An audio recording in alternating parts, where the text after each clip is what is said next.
বিসমিল্লাহির রহমানির রহিম। আসসালামু আলাইকুম ওয়া রাহমাতুল্লাহ। প্রিয় শিক্ষার্থীরা, ওয়েলকাম টু মুমিনুলস টিচিং হোম। প্রিয় শিক্ষার্থীরা, এই ভিডিওটির মাধ্যমে তোমাদের নবম শ্রেণীর বিজ্ঞান বইয়ের দ্বিতীয় অধ্যায় অর্থাৎ তাপমাত্রা ও তাপ এই অধ্যায়ের 2.2.3 বায়বীয় পদার্থের প্রসারণ সম্পর্কে আলোচনা করা হবে। তাই বাড়তি কথা না বাড়িয়ে চলে যাচ্ছি মূল ভিডিওর আলোচনা অংশে।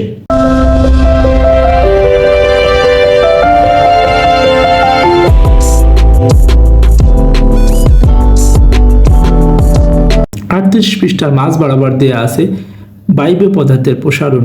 কঠিন পদার্থের আকার আর আয়তন দুটোই থাকায় প্রসারণ বুঝতে কোনো সমস্যা হয়নি। তরলের নির্দিষ্ট আকার না থাকলেও আয়তন আছে, তাই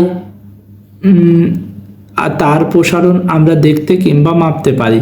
গ্যাসের বেলায় বিষয়টি একটু অন্যরকম, কারণ তার শুধু যে নির্দিষ্ট আকার নেই তা নয়, তার নির্দিষ্ট আয়তনও নেই। অর্থাৎ যে আকার যে পাত্রের মধ্যে রাখা হয় সে পাত্রের আকার ধারণ করে এবং এর আয়তন যত বড় আয়তন দেওয়া হয় না কেন তার মধ্যে ছড়িয়ে ছিটিয়ে থাকে, এবং যত সংকীর্ণ আয়তন দেওয়া হয় তার মধ্যে রাখা যায় পরিমাণ হিসেবে। এরপরে বলা হচ্ছে চাপ দিয়ে, চাপ প্রয়োগ করার মাধ্যমে। এরপরে বলা হচ্ছে গ্যাসকে যে পাত্রে ঢোকানো হবে সেই গ্যাসটি সঙ্গে সঙ্গে সেই পাত্রে আয়তন নিয়ে নেবে, এবং কঠিন ও তরল পদার্থের প্রসারণ যথেষ্ট কম বলে সেটি আমরা দৈনন্দিন জীবনে খুব বেশি দেখতে পাই না।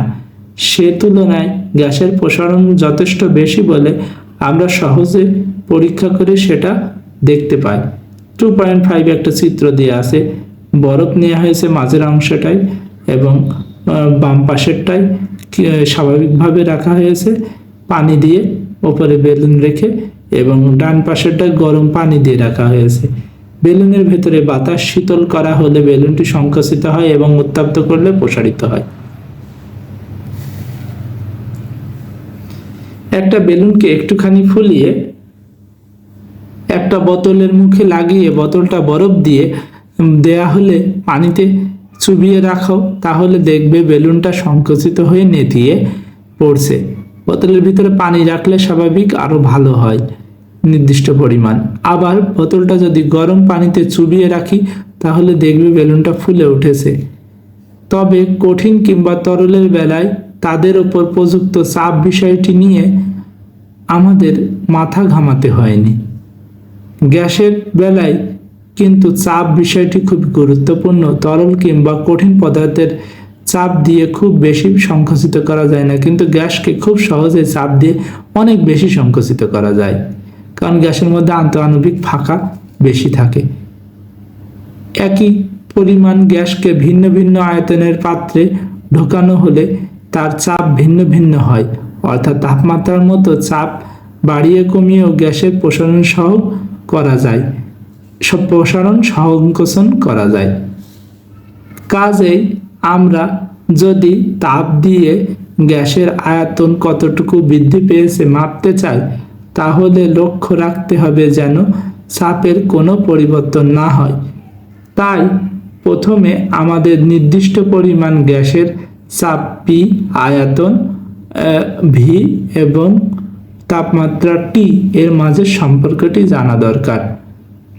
মনে রাখতে হবে এখানে টি তাপমাত্রা, কিন্তু কেলভিন স্কেলে।